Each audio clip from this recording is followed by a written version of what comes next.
Hello, I welcome you all once again to my channel Explore Education. I am Dr. Rashmi Singh, Assistant Professor, Department of Education, SS Khanna Girls Degree College, University of Allahabad. And nowadays we are discussing over several topics of educational sociology. And in the series I'm going to discuss with you social control. We have already discussed social mobility, social stratification, socialization, social system, social subsystem, and now this is the turn of social control, its nature, agencies and role of education. Means सामाजिक नियंत्रण क्या होता है, इसकी प्रकृति क्या है, कौन से अभिकरण है जो सामाजिक नियंत्रण में अपनी भूमिका निभाते हैं और शिक्षा की क्या भूमिका सामाजिक नियंत्रण में होती है। तो देखते हैं क्या है social control. Social control refers to the ways in which society enforces its norms, values and expectations, shaping individual behavior and maintaining social order. Social control क्या है?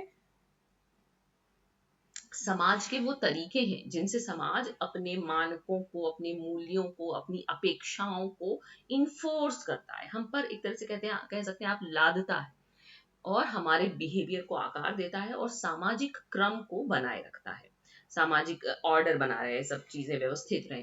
Hair are some influential definitions. कुछ प्रभावपूर्ण परिभाषाएं इस प्रकार हैं, जैसे कि इमील दुर्खीम ने कहा, social control is the influence exerted by society over its members ensuring conformity to norms and values. सामाजिक नियंत्रण वो प्रभाव है जो समाज अपने सदस्यों पर डालता है, जिससे कि एक रूपता बनी रहे मानकों और मूल्यों में। ये इंश्योर करता है कि वो ये एक रूपता बनी रहे। कार्ल मार्क्स ने कहा कि social control is exercised through institutions such as education and media to maintain dominant ideologies and power structures. वो कह रहे हैं कि सामाजिक नियंत्रण जो है वो संस्थाओं के द्वारा एक्सरसाइज किया जाता है, जैसे कि शिक्षा हो सकती है, मीडिया हो सकता है, जो कि प्रभावपूर्ण जो विचारधाराएं हैं और पावर स्ट्रक्चर जो है, शक्ति की संरचना जो है, उसको मेंटेन करने का काम करता है। माइकल फोकॉल्ट ने कहा कि social control is diffuse operating through power relations and institutions shaping individuals behaviour and subjectivities. यानी कि सामाजिक जो नियंत्रण है वो पावर रिलेशन से ऑपरेट किया जाता है। शक्ति, किसके पास कौन ज्यादा डोमिनेटिंग है, किसके पास ज्यादा पावर है, वो लेस पावरफुल को इन्फोर्स करेगा, अपने नियम कानून मनवाएगा, है ना। इससे इंडिविजुअल्स के बिहेवियर शेप किए जाते हैं और सब्जेक्टिविटीज भी शेप होती हैं। दीज डेफिन मतलब उनको आकार मिलता है। These definitions highlight social controls complex and multifaceted nature influencing individual behaviour and maintaining social order through various mechanisms, है ना। यानी कि सामाजिक नियंत्रण इतना आसान नहीं है, जटिल है, बहुआयामी है, उसके बहुत और सोशल ऑर्डर को बहुत सारे मैकेनिज्म के द्वारा बना के रखा जाता है। मतलब सोशल कंट्रोल एक तरीके से सोशल ऑर्डर बनाए रखने की प्रक्रिया है ना। तो अगर इसके नेचर पर हम ध्यान दें तो ये हो गया कि it is a multifaceted concept that refers to the ways in which society regulates and shapes individual behaviour, thoughts and attitudes. यानी कि समाज के सदस्यों का व्यवहार, उनके विचार और उनके एटीट्यूड्स को आकार देना और उसको रेगुलेट करने के लिए सोसाइटी जो तरीके अपनाती है वो सब सोशल कंट्रोल के तहत आता है। तो टाइप्स इसके क्या हो जाएंगे, प्रकार हो जाएंगे। फॉर्मल सोशल कंट्रोल मतलब औपचारिक रूप से हम आप पे नियंत्रण रख रहे हैं, या अनौपचारिक। जब औपचारिक रूप से नियंत्रण रखते हैं इसका मतलब लॉ, कोर्ट, गवर्नमेंट, है ना, सरकारी नियम, कानून, आपका लॉ, है ना, कोर्ट। तो कि ये कानून है, आपको इसको पालन करना है, आप ऐसे नहीं कर सकते, आप किसी का मर्डर नहीं कर सकते, आप शादी इस तरह से तोड़ नहीं सकते, आप शादी इस तरह से कर नहीं सकते। इस तरीके से सोशल कंट्रोल एक्सरसाइज किया जाता है जब आप लॉ बना देते हैं उसके लिए। और इनफॉर्मल सोशल कंट्रोल हर समय हमको बताया जाता है हमारे परिवार में हमें ये नहीं करना है, हमें ये नहीं करना है, हमें बड़ों से ऐसे बात नहीं करनी है, हम इस तरह से नहीं उठ बैठ सकते हैं, हमें ऐसे खाना खाना है, हमें इतने बजे सो जाना है, हमें इतने बजे उठना है, हमें अपने बड़ों से कोई आए तो कैसे बिहेव करना है, हम किसी के घर जाएं तो कैसे बिहेव करना है, एवरीथिंग, है ना। तो ये क्या है, हम एक तरीके से परिवार के द्वारा, अपने सदस्यों के द्वारा, अपने पीयर ग्रुप के द्वारा, कम्युनिटी के द्वारा हम पे सोशल नॉर्म्स एक्सरसाइज किए जाते हैं, पर ये इनफॉर्मल है, अनौपचारिक है ना। मतलब उसके लिए हम नहीं मानेंगे तो हमको कोई कोर्ट नहीं ले जाएगा, लेकिन जो फॉर्मल सोशल कंट्रोल है वो लॉ इन्फोर्समेंट है उसमें। प्रणाली, कौन कौन से तरीके हैं, क्या मैकेनिज्म है जिसके थ्रू सोशल कंट्रोल मेंटेन किया जाता है। तो norms and values, social norms and values shape individual behaviour and attitude. सबको पता है कि हम किस समाज के हिस्सा हैं और उस समाज के क्या मूल्य हैं, क्या मानक हैं। सोशलाइजेशन के बारे में हम लोग बहुत बार बात कर चुके हैं कि the process of learning and internalising social norms and value, यानी कि हम सामाजिकृत होते हैं जब से हम पैदा होते हैं से लेकर बड़े होने तक, और सामाजिकृत में हम इंटरनलाइज करते हैं, हम उन मूल्यों को अपना लेते हैं मन ही मन में, आंतरिक रूप से सीखते हैं कि ये सामाजिक मूल्य और मानक हमारे समाज के हैं, हमें ऐसा करना है। उस तरह से हम ढल जाते हैं, लड़की को ऐसे बिहेव करना है, लड़के को ऐसे करना है, बहू को ऐसे करना है, बेटी को ऐसे करना है। तो ये सोशल नॉर्म्स और वैल्यूज, हम जो सोशलाइज हुए हैं कि हमें इस तरह से हो जाना है। Power dynamic, power relationships between individuals and groups influence social control. और institution such as education, media, इसकी बात हो गई, play a role in shaping individual behaviour and attitudes. तो ये तो प्रणालियां हैं या वो तरीके हैं, मतलब किस तरीके से कौन सी मैकेनिज्म अपनाई जाएगी, तो ये है सोशल कंट्रोल के लिए। और फंक्शन, इसके काम भी हैं, जैसे कि सोशल ऑर्डर को बना के रखना, एक क्रम बना हुआ है, एक तरीका बना हुआ है समाज में। तो social control helps maintain social stability and order, सामाजिक स्थिरता और क्रम बनाए रखने का काम है सामाजिक नियंत्रण का। रेगुलेटिंग बिहेवियर, हमारा व्यवहार नियंत्रित रखता है ना। Ensuring conformity to norms and expectations, हम बाध्य हैं अपने मानकों और जो हमसे अपेक्षा है उसके लिए करने के लिए। क्या अपवाद हर जगह है, 100% लोग इसको फॉलो नहीं करते, बट मैक्सिमम लोग फॉलो करते हैं, क्योंकि ये नॉर्म्स है और हम नॉर्म के खिलाफ नहीं जाना चाहते, क्योंकि उससे फिर क्या होता है, अपमान होता है, उससे आपको बातें सुननी पड़ती हैं, उससे आप कम्युनिटी से निकाले जा सकते हैं इस तरीके। और अगर बहुत भीषण आपने कोई नॉर्म तोड़ा है तो लॉ भी आपके ऊपर, कोर्ट भी जाना पड़ सकता है आपको। और shaping attitudes and values, social control influences individual attitudes and values shaping cultural norms, है ना। हमारे व्यवहार, हमारे एटीट्यूड, हमारी अभिवृत्तियां, ये सब सोशल कंट्रोल हमारा शेप, उसको आकार देता है। थियोरेटिकल पर्सपेक्टिव्स भी हैं इसकी, जो सामाजिक, जो सोशियोलॉजी के सिद्धांत, सॉरी, हाँ सिद्धांत हैं, जो थेरीज हैं, वो भी सोशल कंट्रोल की बात करती हैं। जैसे फंक्शनलिज्म, जो इसकी बहुत महत्वपूर्ण थेरी है, वो कहती है social control is necessary for maintaining social order and stability. वो कहती है कि सामाजिक नियंत्रण जरूरी है सामाजिक क्रम और स्थिरता बनाए रखने के लिए। कॉन्फ्लिक्ट थ्योरी क्या कहती है कि social control is exercised by those in power to maintain their dominance, कि वो जो शक्ति में है, जो पावर में है, जो ज्यादा शक्तिशाली है, वो सोशल कंट्रोल को, अपने डोमिनेंस को बनाए रखने के लिए एक्सरसाइज करता है अपने से छोटों पर। और सिंबॉलिक इंटरैक्शनिज्म क्या कहता है कि social control is negotiated through interactions between individuals and groups. ये बात ही इंटरेक्शन की है ना, तो वो कह रहा है सोशल कंट्रोल इंटरेक्शन से, इंडिविजुअल्स और ग्रुप्स के बीच में इंटरेक्शन को निगोशिएट करके बनाया जाता है, चलाया जाता है या पूरा किया जाता है ना। फिर सोशल कंट्रोल की एजेंसीज, किसके थ्रू सोशल कंट्रोल किया जाएगा, तो agencies of social control refer to institutions, वो कोई संस्था हो सकती है, समूह हो सकता है, इंडिविजुअल्स हो सकता है, दो that influence and regulate individual behaviour shaping conformity to societal norms and expectations. तो उसके लिए कुछ फॉर्मल अभिकरण बनाए गए हैं, औपचारिक अभिकरण है, कुछ अनौपचारिक हैं। तो फॉर्मल एजेंसीज में क्या है, गवर्नमेंट है, सरकार ने नियम बना रखे हैं, कानून बना रखे हैं, लॉ इन्फोर्समेंट एजेंसीज है, कोर्ट्स हैं, आपका जुडिशियल सिस्टम है, जजेस हैं, लीगल फ्रेमवर्क है, कानूनी फ्रेमवर्क है, आप उसको दरकिनार नहीं कर सकते। पुलिस है, इसके लिए law enforcement agencies maintaining order and enforcing laws, कुछ गलत होता है तो हम पुलिस के पास जाते हैं। स्कूल्स हैं, एजुकेशनल इंस्टीट्यूशंस हमको सोशल नॉर्म्स और वैल्यूज सिखाते हैं। तो ये सारी फॉर्मल एजेंसीज हैं, बनाई ही इसलिए गई हैं कि सोशल ऑर्डर बना रहे। और कुछ इनफॉर्मल एजेंसीज हैं, जैसे हमारा परिवार, हमारे अभिभावक, हमारे गार्जियन, हमारे फैमिली मेंबर्स, ये हमको सोशलाइज करते हैं।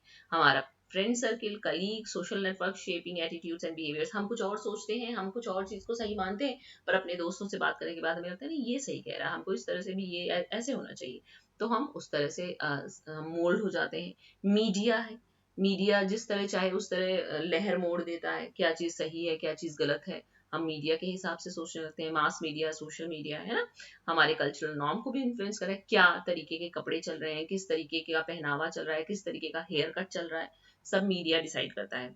Community, neighbourhoods, religious institutions and community organisations भी इसकी इनफॉर्मल एजेंसीज में आते हैं। हमारा पड़ोस, हमारे धार्मिक संस्थान, हमारे समुदाय के संस्थान, है ना। इसके अलावा और भी अभिकरण, जैसे वर्क प्लेस, हमारा बहुत सारा समय वर्क प्लेस पे बीतता है, तो वो भी हमारा बिहेवियर सुपरवाइज करते हैं, इन्फ्लुएंस करते हैं। हमारे धार्मिक अनुसंधान संस्थान और सोशल मूवमेंट, जैसे activist group, advocacy organisation and social campaigns भी चलते रहते हैं, वो भी सोशल कंट्रोल बनाए रखने का काम करते हैं।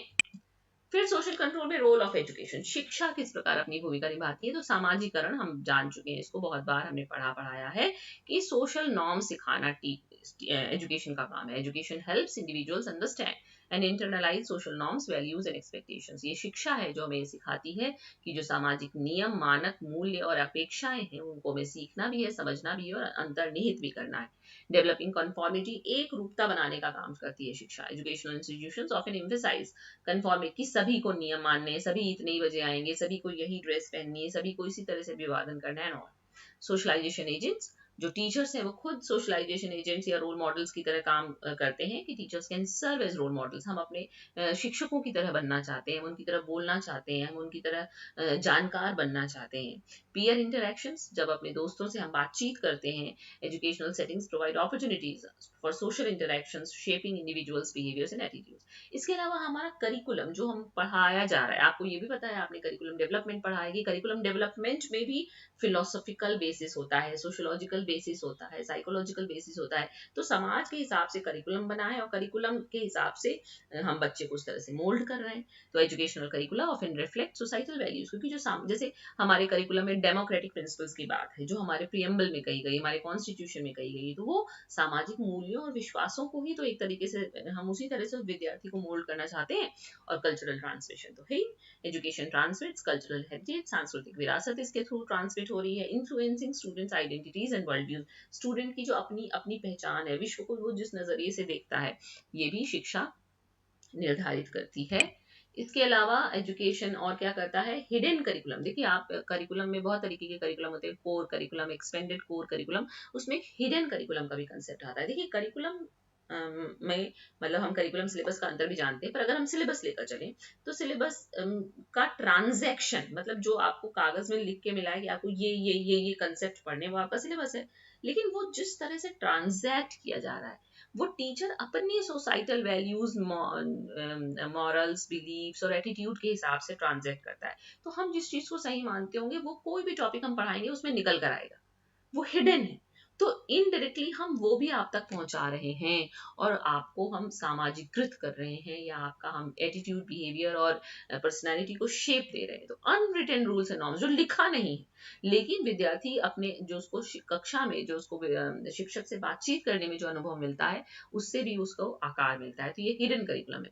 अच्छा, कल्चरल ट्रांसमिशन हो गया। इम्प्लीकेशंस इसके क्या है, कंफॉर्मिटी वर्सेस इंडिविजुअलिटी। देखिए, इसमें इसका एक डिबेट चलता है कि हम एक जैसे हो जाएं अगर सब लोग, तो फिर हमारा मतलब यूनिकनेस कहाँ जाएगी, हमारी वैयक्तिकता कहाँ जाएगी। तो education can promote conformity, potentially limiting individuality and creativity. अगर हम ज्यादा कंफॉर्मिटी के पीछे जो भागेंगे, तो हम इंडिविजुअलिटी और क्रिएटिविटी को कम कर देंगे। तो ये इसके इम्प्लीकेशंस है। Social reproduction, education can perpetuate existing social inequalities. हमने पढ़ा है, जहाँ सोशल मोबिलिटी की बात वहां बात हुई, जहाँ सोशल स्टेटस की बात है, कि एजुकेशन एक्चुअली उसको कम करना चाहिए सोशल इनइक्वालिटी, पर कभी कभी वो सोशल इनइक्वालिटी को और बढ़ावा देता है। कैसे, जो अमीर है, जिसके पास ज्यादा रिसोर्सेज है, वो बढ़िया संस्थानों में पढ़ने जा रहा है क्योंकि वो भारी फीस पे कर सकता है। जो गरीब है, भले वो मेरिट होल्डर है, लेकिन फिर भी वो उसके पास उतने पैसे नहीं है, वहां तक जाएगा कैसे, उसको बियर कैसे करेगा, ये सब। तो वो कम अच्छे संस्थानों में पढ़ रहा है। तो एक तरीके से हम सामाजिक असमानता को और यू कैन से कि बढ़ावा देता है कभी कभी शिक्षा, ऐसा होता है ना। और empowerment, education can also empower individuals to challenge societal norms and expectation. हम बार बार क्या कह रहे हैं कि सोसाइटल नॉर्म को फॉलो कीजिए, सोसाइटल नॉर्म को फॉलो कीजिए, पर अब हम ये भी तो सिखाते हैं कि जहां जो चीज गलत हो रही है, आपको उसके खिलाफ भी आवाज उठानी चाहिए, जिसकी बात हम क्रिटिकल पेडागोजी में करते हैं। तो शिक्षा का ये भी काम है कि विद्यार्थियों को, इंडिविजुअल्स को इस तरह से सशक्त बनाए कि वो सोसाइटल नॉर्म्स और एक्सपेक्टेशंस जो गलत है, समय के हिसाब से बदल जाने चाहिए, उनको आप चुनौती दे सकें। तो ये सब कुछ इसके इम्प्लीकेशंस, निहितार्थ हैं। फिर इसके कुछ पॉजिटिव आउटकम्स भी हैं, जैसे सोशल कोहेजन बना रहता है, हम जुड़ाव महसूस करते हैं एक दूसरे से, क्योंकि हमें लगता है हमारे भी यही मूल्य हैं, आपके भी यही मूल्य हैं। शिक्षा के द्वारा हमको सामाजिक गतिशीलता मिलती है, हमारा सोशियो इकोनॉमिक स्टेटस बढ़िया हो सकता है। इसके कुछ क्रिटिकल पर्सपेक्टिव्स भी हैं, जैसे सोशल इनइक्वालिटीज का रिप्रोडक्शन, जो कि बात इम्प्लीकेशन में आई थी कि education can reproduce existing social inequalities. कभी कभी ये सामाजिक असमानता को ही और बढ़ाता है और हमारी इंडिविजुअलिटी को भी लिमिट कर रहा है, क्योंकि हम कह रहे हैं सब लोग एक जैसे काम करो, एक जैसे नियम फॉलो करो and all. In conclusion, education plays a complex role in social control. तो शिक्षा की भूमिका बहुत जटिल हो जाती है, इन्फ्लुएंसिंग। एक तरफ तो हम कंफर्मिटी को बढ़ावा दे रहे हैं, एक तरफ हम इंडिविजुअलिटी को रोक रहे हैं, एक तरफ हम कहते हैं इंडिविजुअलिटी को बढ़ावा देना है। ये सारी बातें है ना। तो ये सोशल कोहेजन और मोबिलिटी को तो बढ़ावा दे रहा है, पर साथ ही साथ ये इनइक्वालिटी को भी बढ़ावा दे रहा है कहीं ना कहीं, और इंडिविजुअलिटी को लिमिट कर दे रहा है, जो कि नहीं होना चाहिए। तो बैलेंस होना चाहिए। किस में बैलेंस होना चाहिए? सोशल कंट्रोल और इंडिविजुअलिटी में, कि कितना सामाजिक रूप से नियंत्रण आप पे ऊपर रखा जाएगा और कितनी आपकी इंडिविजुअलिटी को हम स्पेस देंगे।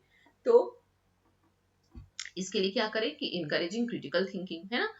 एजुकेशन में हमको ये सिखाना होगा कि जो क्रिटिकल थिंकिंग स्टूडेंट में इनकरेज की जा सके, जिससे कि वो क्रिटिकली सोच सके कि कौन से नॉर्म्स उसको फॉलो करने हैं, कौन किन को चैलेंज करना है।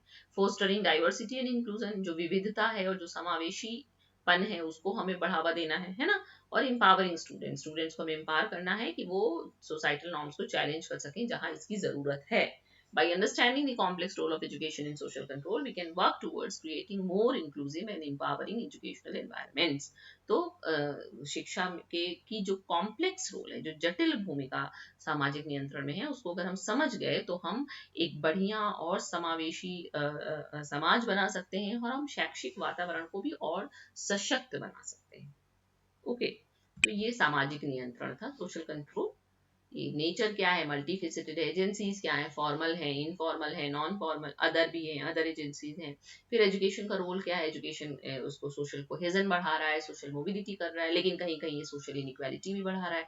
ये हमको कंफॉर्मिटी तो कह रहा है कि आप नियम मानिए, पर सब लोग सब सारे नियम एक जैसे मानने लगेंगे तो अलग क्या होगा, क्रिएटिविटी कहाँ से आएगी, इंडिविजुअलिटी का क्या होगा।